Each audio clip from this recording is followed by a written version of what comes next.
এ যেন লালপরি নীলপরিদের মেলা বসেছে। বলছিলাম daily star OTT award show এর কথা।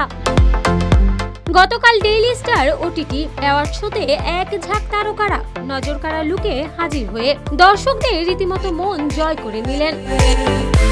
চলুন তাহলে দেখে নেওয়া যাক কোন তারকা কি পরে আসলেন এবং কাকেই বা লাগছিল সবচেয়ে বেশি সুন্দর। এদিন লাল কার্পেটে লাল পোশাকে হাজির হয়েছিলেন ছোট পর্দার সুন্দরী অভিনেত্রী টয়া। অপরদিকে আরেক অভিনেত্রী মৌসুমী হামিদ এসেছিলেন নীল পোশাক পরে। নানান স্টাইলে অভিনেত্রীকে ছবি তুলতেও দেখা যায়। পশ্চিমা পোশাকে হাজির হয়েছিলেন ব্র্যান্ড প্রমোটার বারিশা হক।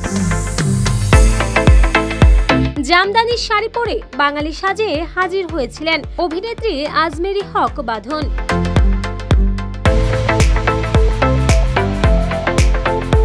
বরাবরের মতোই নতুন লুকে ক্যামেরার সামনে হাজির হন জয়া হাসান।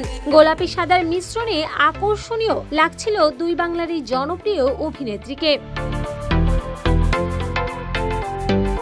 কালো রঙের পশ্চিমা পোশাকে হাজির হয়েছিলেন শেহনাজ সুমি। মডেল ও অভিনেত্রী তানজিয়া মিথিলা পিঠ খোলা পোশাক পরে হাজির হয়েছিলেন ডেইলি স্টার ওটিটি অ্যাওয়ার্ড শোতে। কালো রঙের পোশাক পরে চোখে কালো সানগ্লাস সবার নজর কাড়লেন আফরান নিশো। এছাড়াও blenders choice the OTT award শোতে উপস্থিত হয়েছিলেন সারিকা সজল, সঙ্গীত শিল্পী পুতুল, নীর হুরে জাহান সহ আরো অসংখ্য অভিনেতা অভিনেত্রী, কলাকৌশলীরা।